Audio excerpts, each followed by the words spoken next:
Before we start this video, can I remind you guys, just like, dislike, and comment for the engagement. It really helps me out. It's annoying to say, but when I do say it, people do it more. So, it's the devil we have to dance with. Follow my new Instagram and I might just follow you back. Hello, YouTube. It's my birthday today. Yeah. Does anyone remember? Does anyone even know who Pruane 2 Forever is? I swear he was on the internet like at least over a decade ago. Hello, YouTube. It's my birthday today. Yeah. It's a thing, all right? It's not my birthday. Today's video is about the BuzzFeed book. What's even the title of it? Books? They have more than one? No. It's the Try Guys BuzzFeed book called BuzzFeed book Try Guys. You would think that their book would just come up, but no. The Try Guys book, The Hidden Power of Fucking Up. Am I doing this because I am a vulture? Yes, we're all vultures. If you clicked on this video, you are also a vulture who just lives for the drama. Not your own drama, of course, but other people's. Ooh, delicious, especially when it's so clear as day someone's done something wrong. The Try Guys wrote a book about how they've succeeded or gotten to the stage they were at when they made the book. You know, it's a meme how much Ned Fulmer really loves his wife Ariel. I decided to go through this book and find each bit of him talking about her. And oh boy, it did not disappoint. Ned Fulmer, more like Ned Fool Me Once. Shame on you. Anyway, but first, today's video is sponsored by Established Titles. Established Titles is a fun and novel way to protect the wilderness of Scotland, as in the woodlands, not just Glasgow city centre, as well as support global reforestation efforts. Through Established Titles, you can purchase souvenir plots of land in Scotland, and based on historic Scottish customs, this enables you to be a lord or a lady. And yes, I have mine here. Here's my letter that I received. How lovely.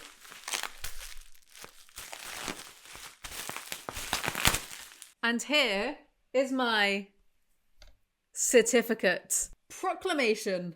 Lord Alizee, hereafter referred to as the Lord, just as I always intended it, has, by way of notice, this 22nd day of October in the year 2022, that is literally how I talk in all my videos, in the first year of the reign of our sovereign King Charles III,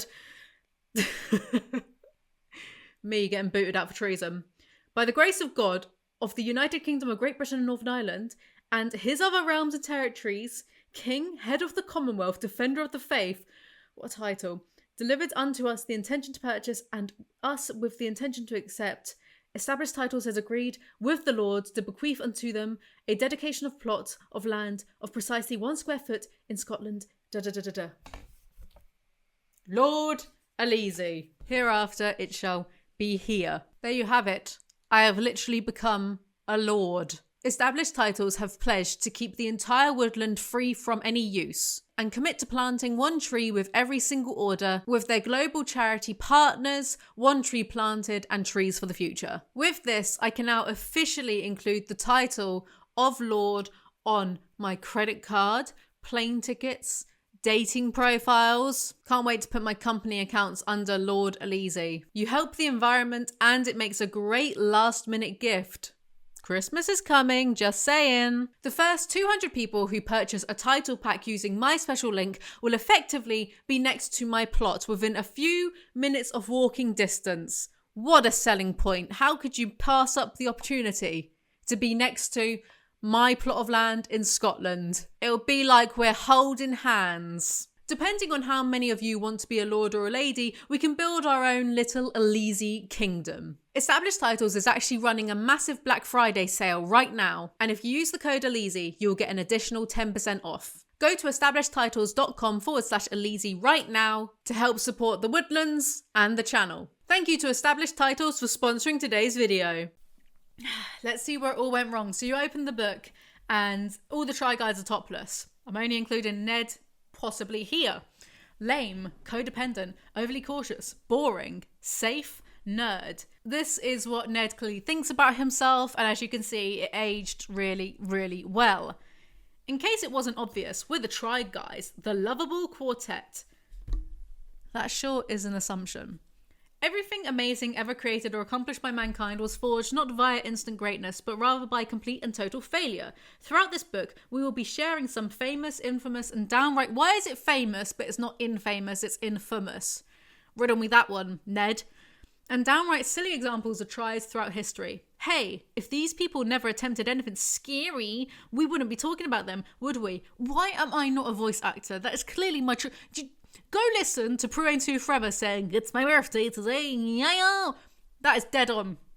I should be on Netflix. For example, at 15, Albert Einstein dropped out of school. A year later, he applied to another school but failed the entrance exam. After that, he'd only go on to develop the theory of relativity and be named Times Person of the Year. Show off. Yeah, chances are, though, not to burst anyone's bubble, you're probably not Albert Einstein. I basically failed my first year of college and then scraped by with some passes and merits. Not that I've said that. Right. On your CV, yeah. I feel like this is illegal to say. After a certain point, a lot of there are going to be exceptions to this, but a lot of jobs ain't going to really check to make sure you've got the qualifications you say you have on your CV when it comes to GCSEs. And I feel like if enough time has passed, did I artificially inflate my grades and my college qualification? Yes, because no one ever asked to see my media diploma.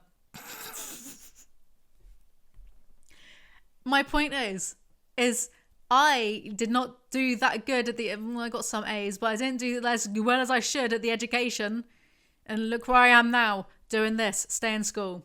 Ned Fulmer, Renaissance man. Here we go. Look at his smiling. Look, he's dead behind the eyes. Me too, mate. Me too. I was equal parts mathlete and comedian. Oh yeah? Tell me a joke whilst reciting pi to the 100th decimal then. You see, while I was doing science stuff by day, by night, I was fulfilling my passion of... Oh, he's like Batman or something. Fulfilling my passion of performing comedy. Can't believe this chump was living my dream. I want to perform comedy, but I ain't funny enough. Time to go commit seppuku. And for all this glamour and success and laughs, damn it, I'd gotten paid a grand total of $12.70. I used that to buy a burrito with guacamole. All right, show off. Between my network in the comedy scene in Chicago and my network... This is Ned, by the way. I will specify when it's some of the other Try Guys speaking. This is Ned. My network from, Yale. Imagine going to Yale, but still being dumb enough to be caught cheating. Plus, I met 3 other guys at BuzzFeed who would eventually become my best friends. Oh, they do it in Simpsons. Ned's most epic fail. I think I could name something that's more of an epic fail. We did everything back then, from manually adding captions to eating bizarre foods on camera. Every producer was responsible for 6 videos a month, start to finish, everything from conceiving the idea through execution, editing and delivery. And most important of all, always laugh at yourself, never at others. No. Laughing at others is funnier. Some of us love to work out. Eugene is a gym rat and Ned is an athlete. Yeah, running around lying all the time is a real marathon. Right, there's some pictures of the puppies. The Try Guys pups. Bowie. Zax. Look how beautiful this dog is. I think it's an Australian Shepherd maybe. I don't know. Beautiful. Gorgeous. Love it. Star of the book. This is Ned's section. You can tell because they have all these little cartoony drawings. I love team sports way more than going to the gym because the sense of camaraderie from being on a team is energizing. If you don't show up to soccer training or a game, you're letting your team down. It's like that with workout bodies. Yeah, well, you'd know all about letting your team down, wouldn't you? It's just so easy. It's so easy. That's the beauty of hindsight. Another big injury that changed my life and brought me inevitably closer to the Try Guys happened mere months after my wedding. In October 2012, I split my knee open down to the bone playing paintball in rural Hampshire. There were paintballs flying by me and I tried to slide down on one knee for cover. It turns out when you run full speed through a wooded course, sliding on your knee is not the best idea. My knee smacked a rock, direct hit. It was a familiar feeling. This story that he relays has nothing to do with his wedding. He just had to throw it in there so we all know that he's married. He does this a lot. They transferred me from rural New Hampshire to Massachusetts General Hospital in downtown Boston. My wife, Ariel, whom you will meet later at length in the book, and my family flew out to be with me. I had 2 more surgeries to open everything up and clean it out, while being given the most powerful antibiotics they had. I was told half-jokingly that if it were the 1970s, I'd have lost my leg or even died. I don't remember much from that time, just flashes here and there. Ariel lying next to me on my room's couch. My sister placing a cool washcloth on my head. My mum bringing in bagels. My dad rolling me in a wheelchair. Ariel was very supportive, yet I dreaded telling her the truth. Ned developed a slight reliance on painkillers after his accident, but he kicked the habit a few months later. What really, truly helped me kick the habit was a support system. Without Ariel's love and encouragement, I don't know what would have happened. That is one of the biggest philosophies I hope we can instill in you. Find your support system. Lean on them. They will lift you up even when you falter. And support doesn't have to mean friends and family. I was even getting support from my physical therapist, Terence. He had a second surgery. I did the surgery, and sure enough, afterward came the prescription for narcotics. Afterward came difficulty walking again, the pain, the frustration, but this time I had been strengthening my mind and body for this event. If I had a bad day, I opened up to Ariel about it. I leaned on her support. Ooh. Honorary mention. Keith goes vegan for the book, and it's pathetic. To begin with, I changed my mind about Keith, don't you worry. I just like to immediately be cynical and mean about people, okay? It's just one of my positive traits. I didn't eat much. I had some cookies that didn't say explicitly that they were vegan, but did appear to have no animal parts in the ingredient list. That's fine, loads of stuff is accidentally vegan. Maybe they snuck, like most bourbon biscuits. Maybe they snuck in horse hooves or something. For lunch, I had a bland veggie burger from my favourite taco place. I don't mind that veggie burgers don't taste like burgers. I just want them to taste like something. For dinner, I ate 2.5 bowls of veggies that Becky lovingly made for us. As the best wife ever, she's decided to go vegan with me and hold me accountable. Swoon. Breakfast was sad. Quinoa with fruit. No self-respecting vegan eats like this. You are not going to enjoy yourself if you just try to eat quinoa all the time instead of much tastier food. You're not even trying. When I met my wife Ariel, she provided me with boundless encouragement. Those look great on you, she would say, or I love that colour. What was once a swirling well of confusion about what to wear became a fountain of positivity, and I gained more confidence in my outward appearance. I felt attractive. It's not even a meme. He does name drop her constantly. You could say he's overcompensating. T-shirt slogans we'd love to see. Dad to the bone.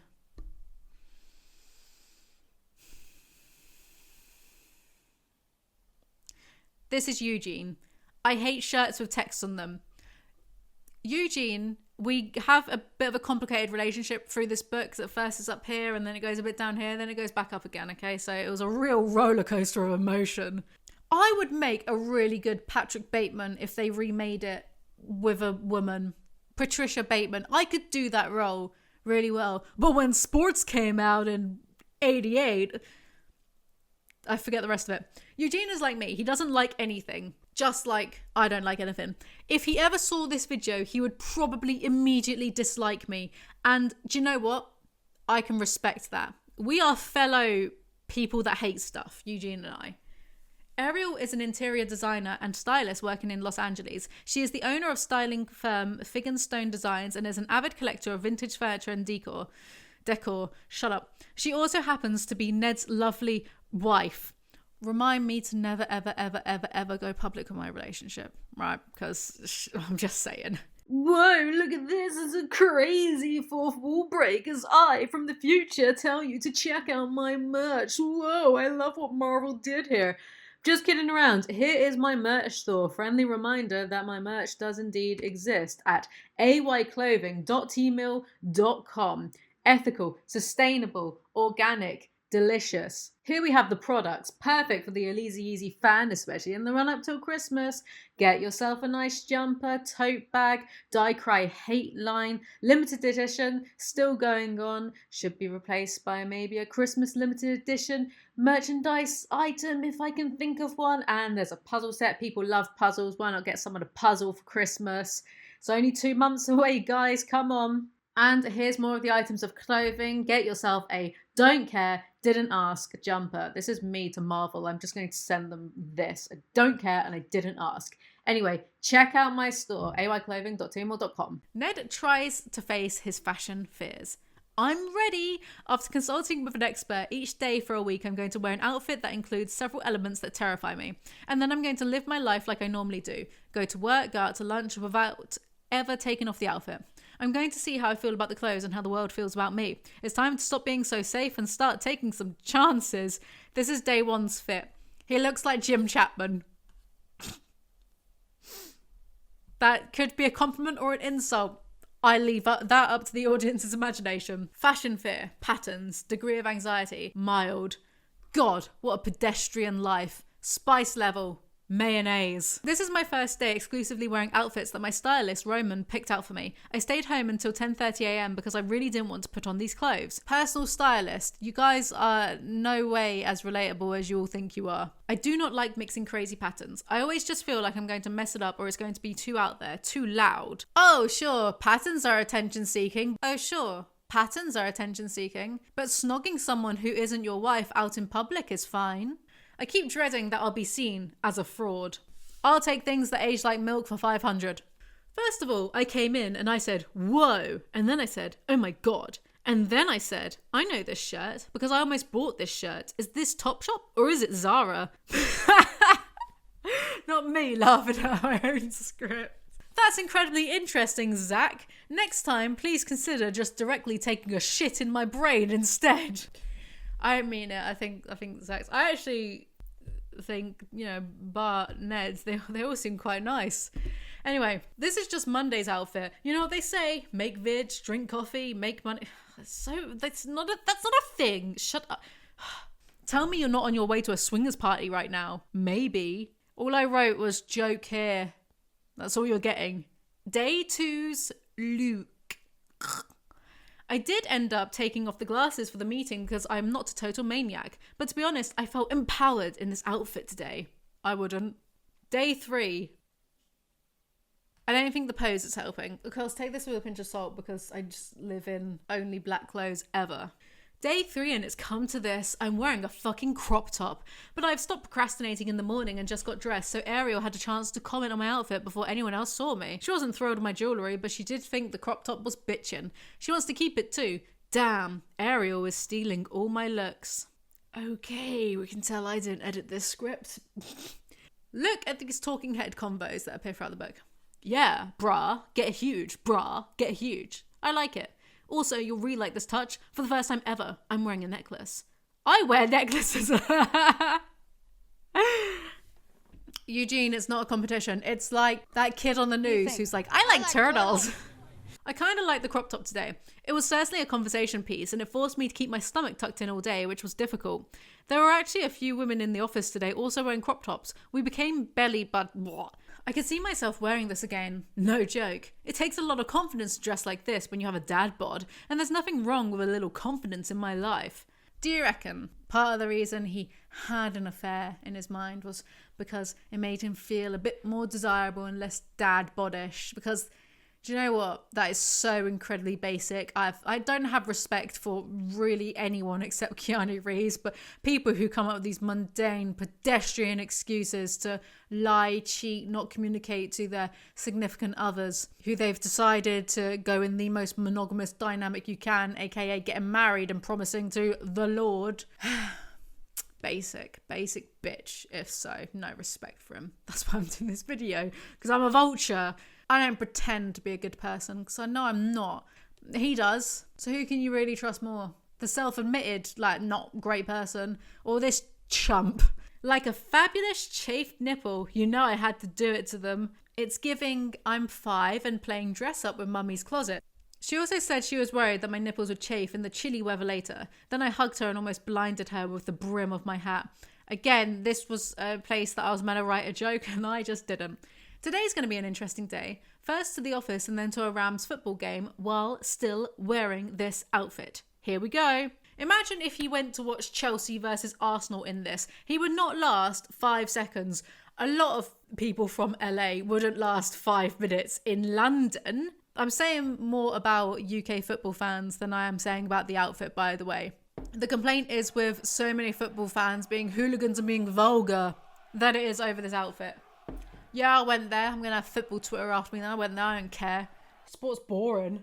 Do you know what would happen during the World Cup in junior school? They would wheel out that little TV that you'd have to watch in science class sometimes. And we would have to sit there and watch the world. If England got to the finals, we had to watch the World Cup. at school. Do you not think that is ridiculous? I'd rather have done schoolwork than watch boring old football. I despise football. I don't like the fans. I don't like the way that people at the pub talk about, yeah, our team's done really well this season. You've been sitting around drinking warm, pissy Carlin, eating pork scratchings. You're not out there in the field. You ain't done nothing. Oh, our team's, we've done this. Football is like religion. It feels that same need for community and connection that religion does for other people. Just saying. I mean, I feel like, weirdly, this week your fashion journey has become part of my journey as well. Because every day you've come in and I've been like, I hate the way that everything is a journey for these people. My fashion journey, my coffee journey, my man-spreading journey. The only journeys I take are train rides. Not everything has to be profound. Why not you? Exactly. This is what this is all about. If I can do it, a father of one, a husband of one, generally not a cool guy, then anyone can do it. Ha! More like husband of none. Oh my god. Eugene. He's wearing the exact same thing. He's wearing the exact same thing. Eugene is wearing the exact same thing. Eugene. If by exact same thing you mean a black hat, then sure, what a win. Also, Eugene's hat is better. Ned's hat looks more like a flying saucer. When Zach and I went to the football game, we had to walk through the USC's campus to get to the stadium, and we got mobbed. I've never been more recognised or gotten more compliments. One girl said to me, Ned, you look like Beyonce. I felt jazzed. I mean, is this what it feels like to be Eugene? Is this what it feels like to be Beyonce? In England, he would be mobbed with bottles filled with piss. It happened to my Chemical Romance at Reading. Why do you guys think I'm so mean? I didn't pop out this way. I am a product of my environment. Every time I go outside to Tesco's to get some coconut milk, I am fighting for my life. That's just what the wilderness of England is like. You constantly have to be on the lookout for men in white vans trying to like run you over or honk their horn at you, or hoodlums throwing bottles around and vaping outside of shops, or Tories trying to make sure that you can't afford a loaf of bread. Living in England is like being in a constant state of survival. This is why I am this mean. It's just my survival mode, okay? Can't help it. That's why these really happy American LA people, it's usually the LA types, right? Because I do feel like, from what I've seen of New York, I feel I could do quite well in New York, because I've seen all those videos and TikToks of people on the subway being mental. But in New York, you're allowed to yell at people. You're allowed to yell back. Because in England, if people are acting a bit like odd or attention seekery or whatever, you kind of just have to look away and get on with your day and just stiff up a lip. And but in New York, you're allowed to like yell at people back, and I feel like I would thrive in that environment. But then I see these more Hollywood types, right, and the faux positivity. It's so unrelatable to me. Now, this outfit that Ned has, you could wear this in Scotland. You'd still get beaten up, but I hear that's just how they greet one another up there. I actually love Scottish people. Please don't beat me up. I don't like this look. All right. Nope. Too bad. You guys don't get to pick. I get to pick my outfit and you just have to look at it. So if you want to wear a plaid skirt with a short shirt and no chest bag on your own, be my fucking guest. But I'm going to wear this and you could all go to hell. Forget what I just said. That's the most relatable thing he has ever said. Through most of my 20s, I felt like I had a pretty solid work-life balance. I was good at organising tasks, setting long-term goals, and carving out personal time to travel the world and have weekly date nights. Great, we get it. You have a wife. Had. Instead, I chose the liberal arts route and attended Yale University. Oh my god, he's like Rory Gilmore. She went to Yale and she's always cheating on her partners too. Wow, the parallels. The summer after freshman year, I worked in a basement laser spectroscopy lab, resuscitating an old time-of-flight mass spectrometer to look at argon nanomatrix clusters. OMG, what did I just write? I'm supposed to be a YouTuber now. These views are lit AF. Dubs. No, my head hurts. I'm not doing that. Stop. Cut that. These views are lit AF. Dabs violently. What is this paragraph? This paragraph is activating my fight or fight. Also, there are plenty of YouTubers who are smart like me. I'm smarter, better, and stronger than you, Ned. Probably not faster, I'll give you that, because you do a lot of like marathon training or whatever. We had to prioritize. It was a lot of responsibility, and I am honored to have earned the trust of the other Try Guys. I'm incredibly protective of them and of our business. They're my family. Right. Throughout doing this video, I mean, whenever I do these long form book reviews, I always do feel a bit like, am I the arsehole for doing this? That's a me problem. I feel like I'm an arsehole for doing it. I feel like just going to the shops and getting a loaf of bread or some milk or whatever is embarrassing. I feel like I'm an arsehole doing anything. But regardless, doing this in particular, I kept thinking, am I a vulture? Am I an arsehole? Am I a leech? You know, they went for a very public fallout, separation, etc., etc. But come on, the irony is delicious. If this makes me a bad person, which we've already established I am, so be it. I would rather be a bit bad and have a laugh than be supposedly good and supportive and loving but cheat on my wife for a year. That makes me a bad person. Meh. I'd rather be bad than good. Kevin is the co-founder of video game streaming site Twitch. Kevin is also one of the 4 horsemen of the apocalypse on the weekends. The Try Guys try living like CEOs for a day. I was going to do this last year, but doing billionaire day routines for a week, right?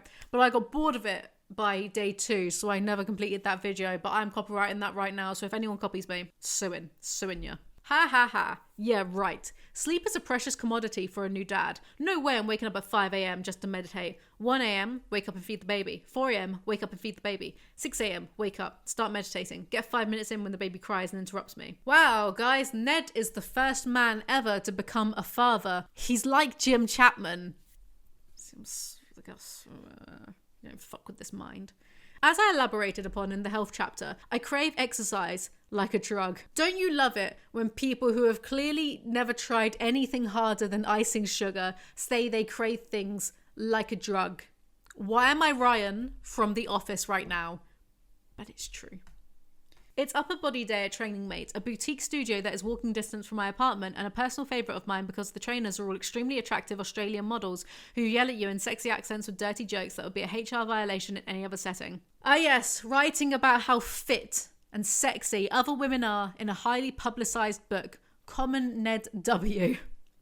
I did not make my bed. There is no time for that, and also who cares? Keith, this is the point where you and I finally find some common ground. Maybe there is hope for a friendship after all. Maybe I could be the 4th Try Guy. That would never work because I don't want to try anything. My immediate response to being asked to do anything is always no. In fact, when one of my friends said, do you want to go to Fort Park? They were flabbergasted when I turned around and went, yeah, right, let's do it. I was just feeling spicy that day. Don't regret it, but still, trying things is lame. Actually, it is one of my shortcomings that I won't give things a chance, and then when I do certain things, I'll be like, oh no, I do actually really like this. It's something that I don't like very much about myself. It's like the TV show Community. For years, I thought, I don't like this. Sometimes my boyfriend would put it on and I'd catch snippets of it in the background, but I didn't find it funny because I wasn't sitting there and, watching it. I was just getting out of context lines from it. I didn't really like it. So I'd complain about it and be like, oh, Britta's always making a stupid face. Oh, I don't like this show. Anyway, I recently started watching it properly and I do really, really, really like it. It is a shortcoming of mine that I don't give things a chance when I should. And then I always prove myself wrong. I'm trying to work on that. Not really. This suggestion to make my bed struck me as particularly counterproductive, since it's always been my lazy male philosophy that a permanently unmade bed is the natural state. My opinions on the merits of tidiness expose one of my greatest flaws as a contributing member of the human race. Outside of creative projects, I'm a totally disorganized, clutter-loving mess. Oh my god, my headache just got worse. But I performed the ritual begrudgingly and discover a never-before-seen suspicious yellow spot, which I would eventually determine to be one of my dog's vomit, was drying on my covers for God knows how long. So if anything, making your bed like a CEO aids in lessening your chance in sleeping in puppy puke. Eugene, they asked you to make your bed, not make a Shakespearean monologue. I'm on baby duty in the morning, so journaling was a little tricky. I couldn't really write anything down, but I told Wes some things that I was grateful for. Like our peaceful mornings together and a loving, supportive spouse and having 3 best friends to start a company with.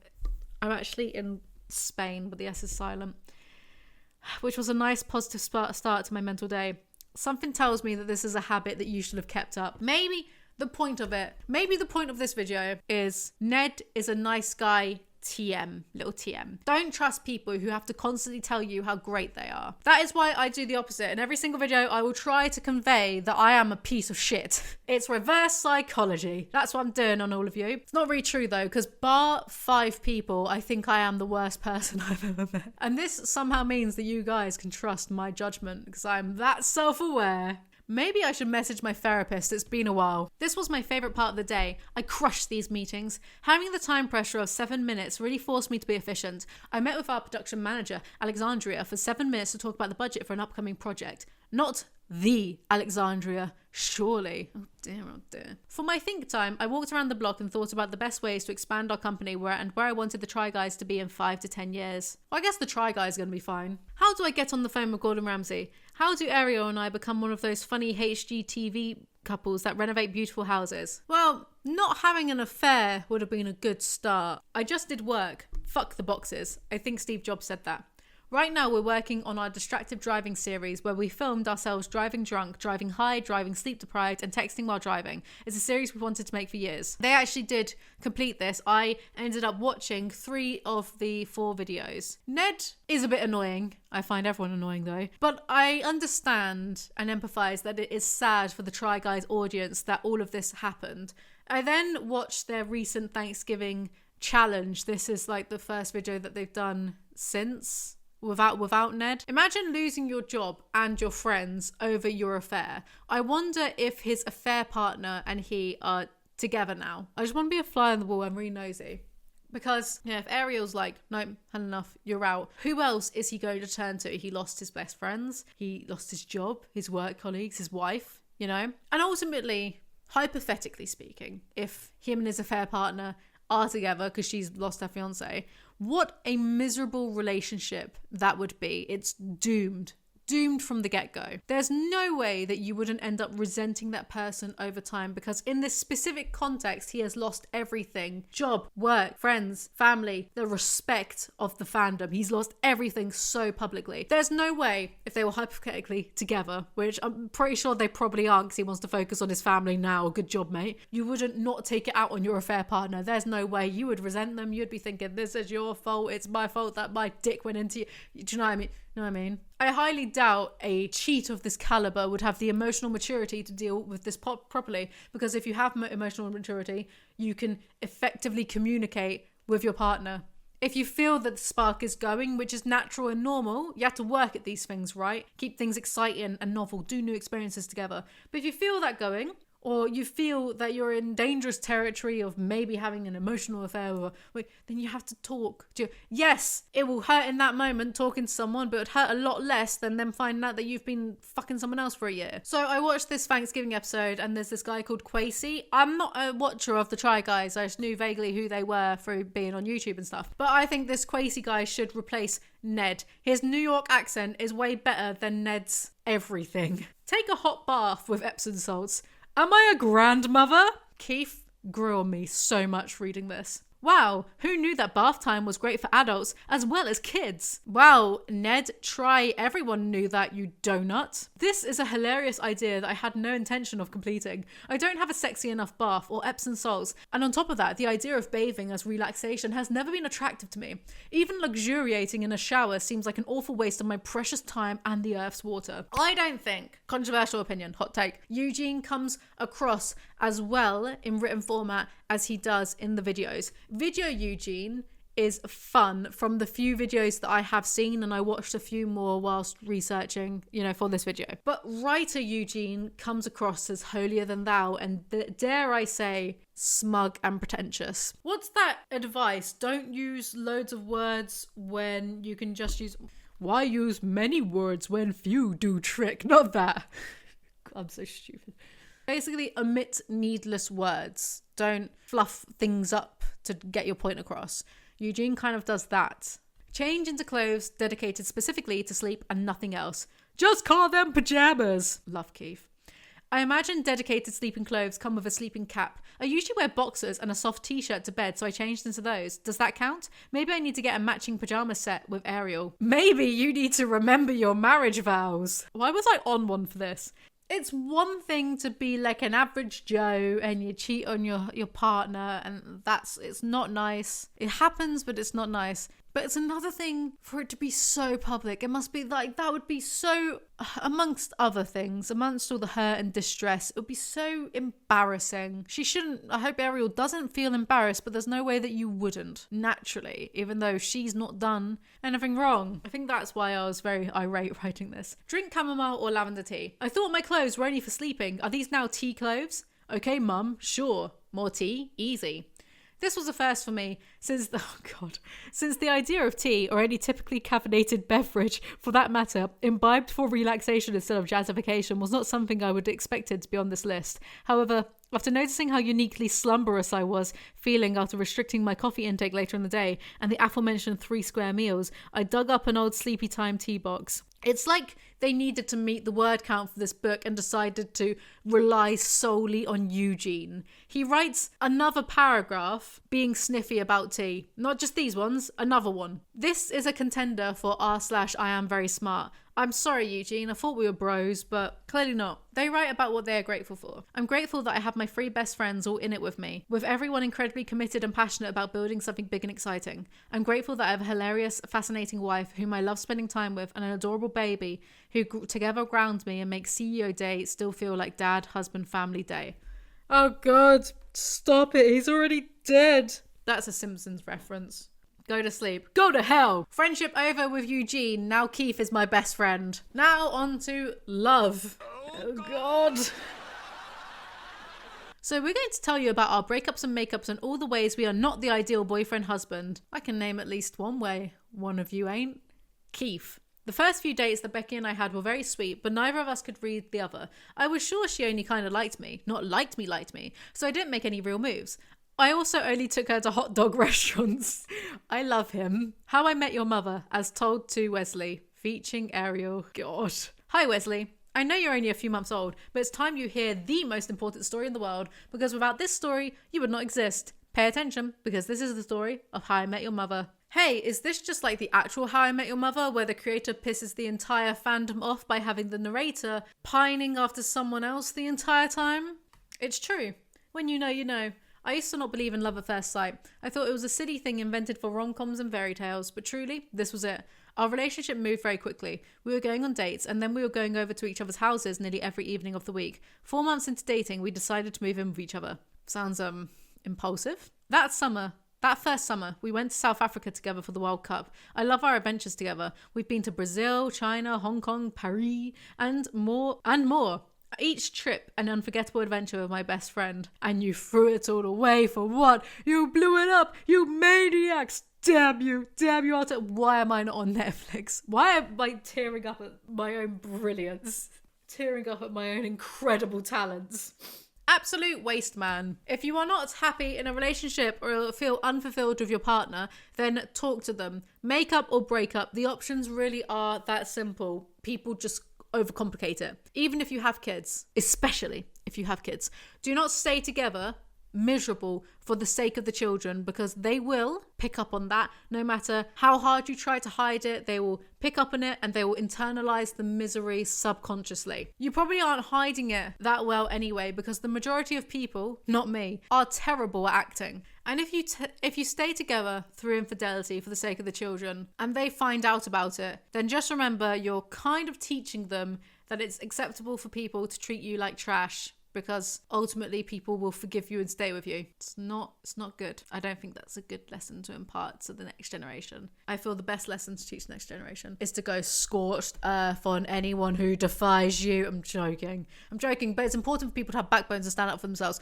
The amount of am I the asshole or off my chest things where the amount of posts where people just they don't have that backbone to stand up for themselves. And I don't feel like the real world is tough and it will eat you up and spit you out. I have a backbone. I had to teach myself to have one, and it took a long time, because I let people mug me off forever. Most of my life I let people mug me off, and I wish I hadn't. Sometimes it's better to just stand up for yourself and your ethics or morals than keep the peace. Why am I running? If Ned had any respect for Ariel at all, he's had all these lovely memories with her, all of these firsts, all of this, and yet it wasn't enough. If Ned had any respect for Ariel at all, he would have broken up with her, like they would have split up before he started sticking his dick into his subordinate. Breaking up mutually hurts, but it hurts a lot less than finding out your partner has carried on with an affair and lied to you for days, weeks, months, a year. A year of lying and sneaking around and shagging someone else. The former, breaking up mutually, is distressing, but ultimately you can move on 99% of the time. Ultimately you can, time heals all, etc. But the latter destroys people's abilities to trust others and their future partners. You are ruining future relationships with someone if you cheat on them. Ned is trash. Or when our taxi driver took us on a shocking detour to a dusty shanty town in Soweto to drop off a package. I remember thinking during the trip, if we can make it through this wild adventure, there is nothing we can't handle. I hope. Do I have any place to say this? I'm a complete outsider. I have nothing to... I don't know these people. I'd never meet these people. But a part of me does hope and does want to put out that Ariel doesn't decide to put up with Ned screwing his co-worker for the year just to, think of the kids or whatever. I hope that she does divorce him and gets her compensation and gets her worth, alimony, whatever it is. Because that's a whole level of deception. And remember, he didn't come out with it. They only came out with it because they got caught and pictured at some event doing it. If they hadn't been, they'd have kept on going with it. We got engaged only 9 months into our relationship. I had just turned 23 when we got engaged. I was one of the first of my friends to get married, but it never felt strange. It never felt too soon. It just always felt right and natural. We also just trust each other. Trust that we can do it. We always figure it out. We do. That trust is so important. God, I'm a vulture. Not as bad as Ned though. Relationships take work. They take effort.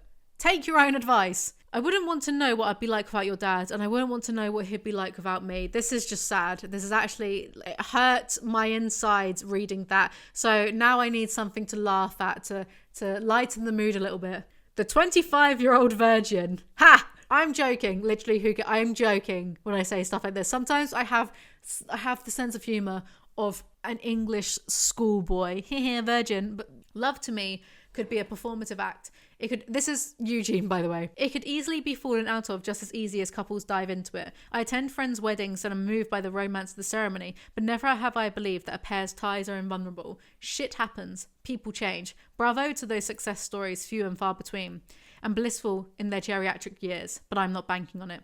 Eugene's cynicism is so relatable to me. We can be friends again. If you can't love yourself, so this is a quote, not from them, from like some person probably. If you can't love yourself, how in the hell are you going to love somebody else? I don't like when people say this, and I know what people are getting at. They're trying to be like, self-love, self-worth, self-acceptance, etc., etc. But I do not like this as a piece of advice, because there are plenty of genuinely really nice and good people who struggle with depression every day and accepting themselves, and I don't think that these people should be told that they are incapable of loving others because of their own issues. I'm not depressed, I'm just angry all the time, but there's nothing about I couldn't sit here and say there's something about myself that I love. I find that I just tolerate myself 95% of the time, but I definitely love, and I know how to show love to others, partners, animals, pets, friends, etc.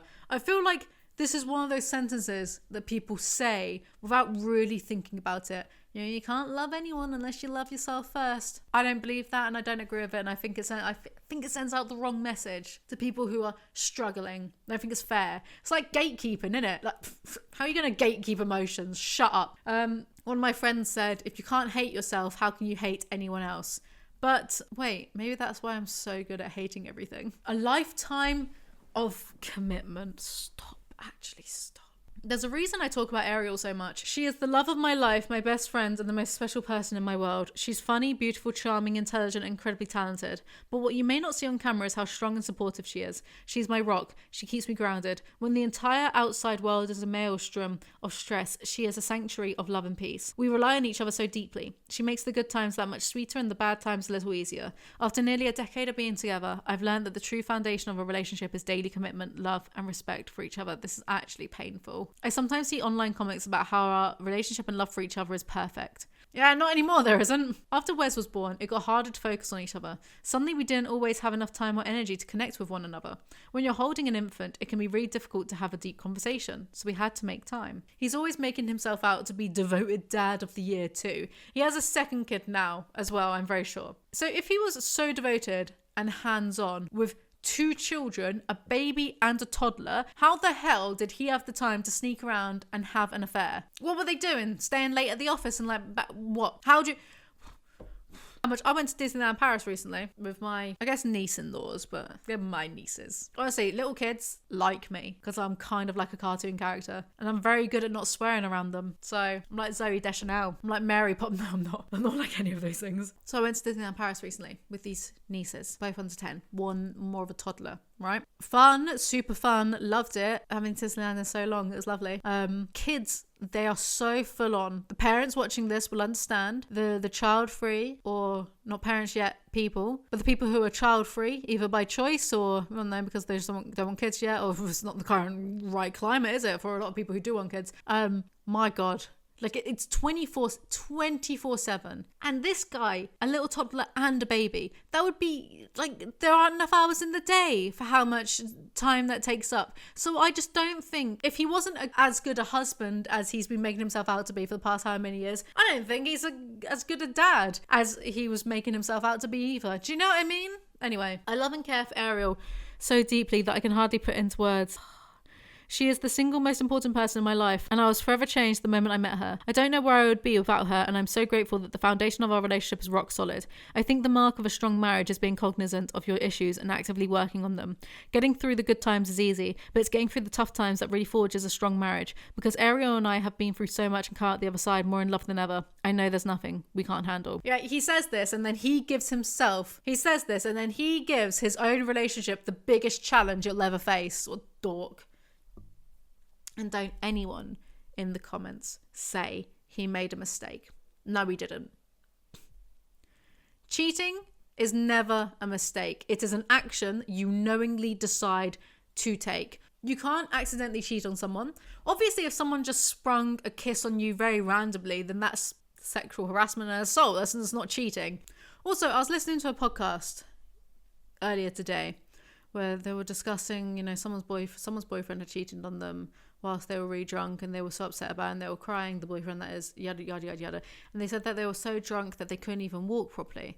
I think in that situation, you have to really look at, if they were that drunk and they snogged someone else, they were so drunk they couldn't walk properly, they couldn't talk properly, how drunk was this other person? Because that starts to border taking advantage of someone.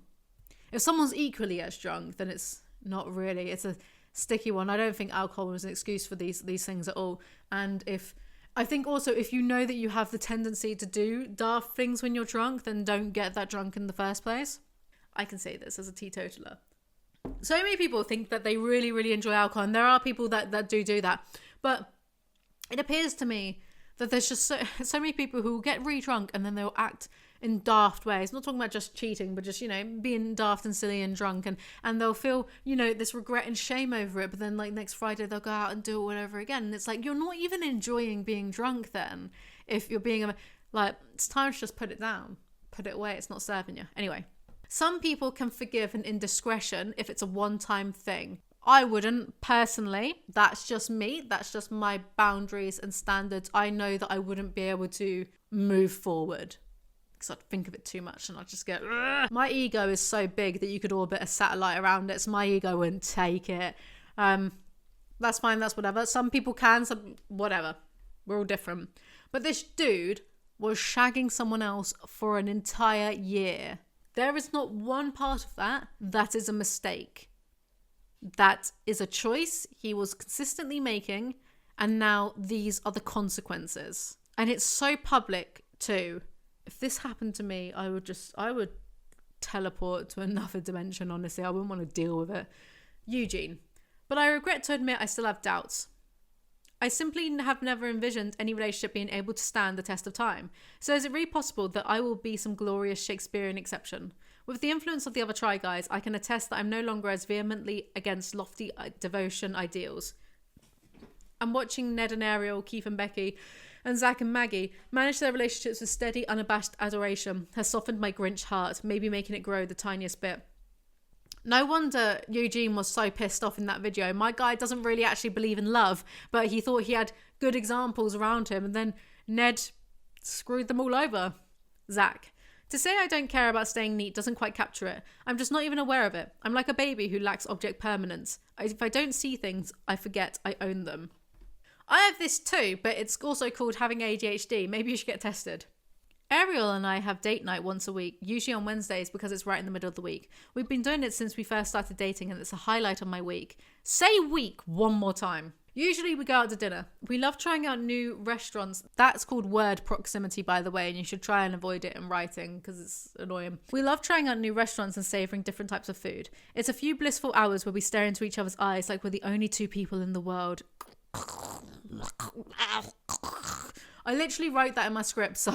Family, Eugene. Many of us carry around that gaping empty space where the box used to reside, and as charismatic and well-adjusted as I may appear in videos or in person today, I continue to be wary of the people who enter my orbit. Hell, I'm even heedful of my own flesh and blood. I'm a product of divorce, after all. Siblings fight, marriages fall apart, families are bound by an imaginary idea. Blood. Why is Eugene me? This is exactly the same type of thing that I say about things. Like, companies are imaginary. Coca-Cola. No. Toyota, the car company, but it doesn't actually exist. It's like products it creates exist, but the company itself, bar the people and the buildings in which it resides, is an idea that we all uphold. We all choose to imagine it and uphold it. Like embassies, right? I don't like embassies. I'm so going to write a book, the A to Z of everything I hate. Embassies. The idea, I understand how it works. I'm not stupid. I'm being a bit facetious though. The idea that you can be in London and then you can go into the Ecuadorian embassy, you can step through a pair of doors and suddenly you're in Ecuadorian land. That's imaginary. That is some nonsense. That is some Father Christmas, Santa Claus levels of delusion. Not a thing. It's just not. I refuse to accept it. Countries don't rule as well. Anyway, what was I on about? They all talk about their families, but of course Ned just goes on and on about Ariel and Wesley, which yes, it's his family, but we have already established that from the past 200 pages ago. So, you know, whilst other people are on about their mums and dads and family members and whatever, we moved from triage to the labour and delivery area, where it was much more comfortable and where there was even a couch for dad. I was dad everywhere we went. Initially, I kept thinking, I'm a person and my name is Ned. Oh, boo-hoo, the poor male is reduced down to a single facet from his almost 30 years of independent life. Cry me a river, world's smallest violin. Women get reduced to motherhood without even having children. The labour went on and on and on. Throughout the morning, we tried different labour positions on her side with a squishy ball between her legs. We tried. I'm sorry, but I don't see a 9-pound watermelon shooting out of your vagina, Ned. Sorry, reader. These are things you need to know eventually. Ha!